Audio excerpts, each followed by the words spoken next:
Genesis chapter 2, and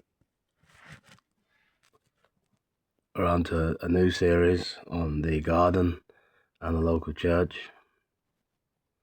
Often when you go through the Old Testament books, you begin to see certain things that link up between the Old and the New Testament, and this is one here as we come to the Garden of Eden.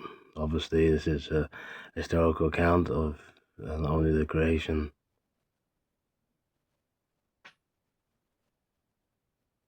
in chapter 1, but the garden in chapter 2. Genesis chapter 2, verse 8. The Lord God planted a garden toward the east in Eden, and there he placed the man whom he had formed. Out of the ground the Lord God caused to grow every tree that is pleasing to the sight and good for food, the tree of life also in the midst of the garden, and the tree of knowledge of good and evil. Then of course we read verse 10, but there's a separate video. A river flowed out of Eden toward the garden. But here the emphasis in verses 8 and 9 is in what things that God did.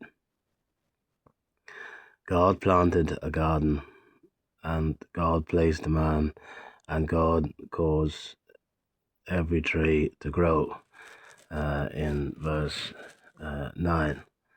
And then whenever you think about these concepts of planting, God planting, Eden means pleasure, and then he placed the man, and then caused it to grow. You come into the New Testament, and you come to 1 Corinthians chapter 3, and you come to the chapter where Paul is trying to address to the Corinthians the importance of focusing on God and on Christ, and not human leaders as they were from chapter 1. For example, chapter 1, verse 12, on this I say that every one of you says, I am of Paul, I am of Apollos, I am of Cephas, and I am of Christ. And then he spends the next 3 chapters trying to address this problem right into chapter 4. But in chapter 3 you read this, and this is the links between Genesis 2 here and 1 Corinthians. Who then is Paul? This is verse 5 of 1 Corinthians chapter 3. Who is Apollos but ministers by whom you believed, even as the Lord gave to every man?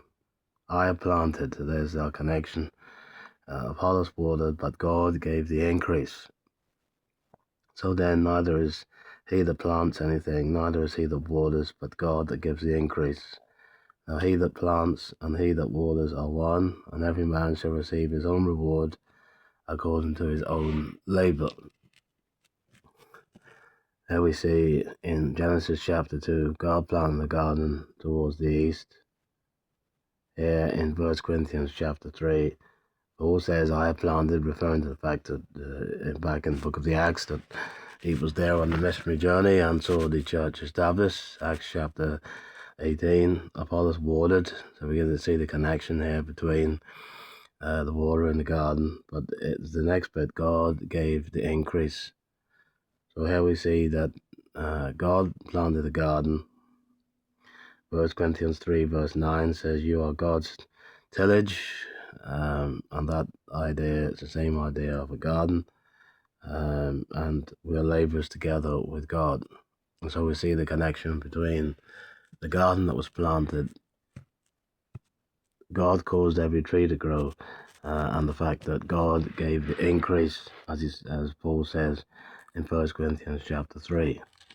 But then in Ephesians chapter 4, we read this about the growth of the churches. Ephesians chapter 4 verse 14, we henceforth be no more children, tossed to and fro, and carried about with every wind of doctrine, by sleight of men, and cunning craftiness, whereby they lie in wait to deceive.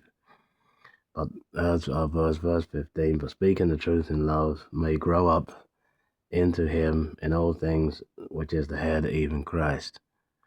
So here we see in Genesis chapter 2, God caused the tree, or every tree, to grow, in Ephesians chapter 4, Paul says of the churches, or of the universal church, by speaking the truth in love, that we may grow up into him in all things, even the head, which is Christ.